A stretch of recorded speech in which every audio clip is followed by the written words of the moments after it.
Hello, I'm Robin. Welcome to Bookspin. 3 to a Given Star was first published in the October 1965 issue of Galaxy magazine, and this is the fourth and final story in the Kasha O'Neill sequence, as collected in Quest of the Three Worlds. However, this one is a bit different because Kasha is no longer the focus of the story. His story arc was concluded in the last story on the Sand Planet. So this is a totally different tale that he is only tangentially linked to. It's basically a standalone story, and it's an entertaining little space opera with a somewhat fable-like feel. So, in this story, we follow 3 entities on a long space voyage. And I use the word entity, but really these are former human beings who have had their consciousnesses uploaded into various spacefaring objects, right? So we have a spaceship called Folly, whom we learn was once a beautiful woman in her former life, in which she took her own life. And now she embodies the mind of this ship. And she is accompanied on her voyage by a humanoid metal giant, 200 meters tall, called Sam. And in his former life, he was rejected by his family. So these two individuals both have quite troubled pasts in their former existence. And alongside these two beings, we have a third character, Finsternus, who takes the form of a 50-meter cube box, right? And this cube is packed with super weaponry. And among these 3, Finsternus is the most mysterious. We don't really know anything about their origin or their backstory, and we don't even know if they were originally male or female. Finsternus is a very taciturn individual, while Folly and Sam, on the other hand, frequently communicate with each other and have telepathic conversations with each other. So, these 3 beings have been sent by the Instrumentality on a mission.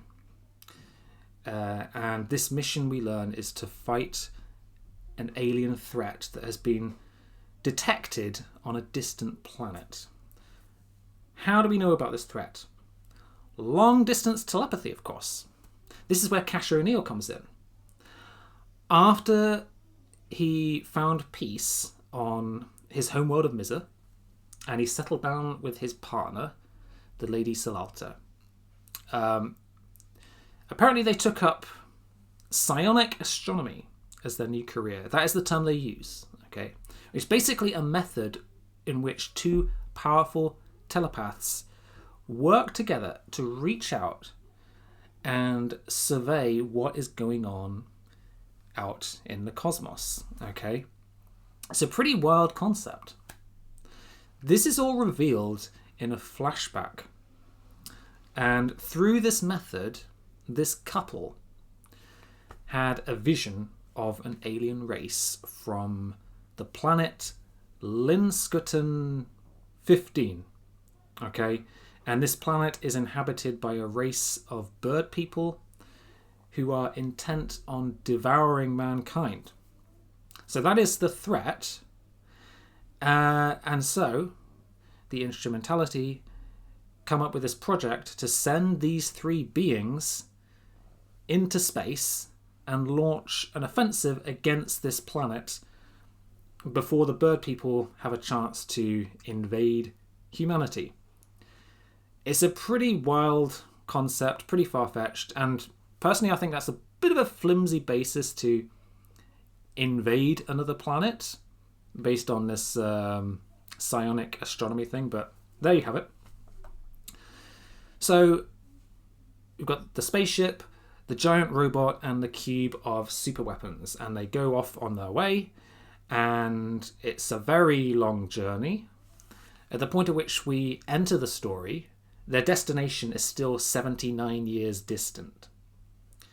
Eventually, they do reach their destination, but I won't spoil what happens from there, but I will say things do take a very interesting turn, and we get some answers to some of the mysteries that are introduced throughout the story. So I like some of the ideas in the story, and I think the resolution was very interesting. The way the story develops and culminates has a particular fairy tale-like feel to it. It also feels a lot more focused as a narrative than the previous story on the Sand Planet, or indeed the story before that, which is the novella on the Storm Planet. So that felt quite refreshing.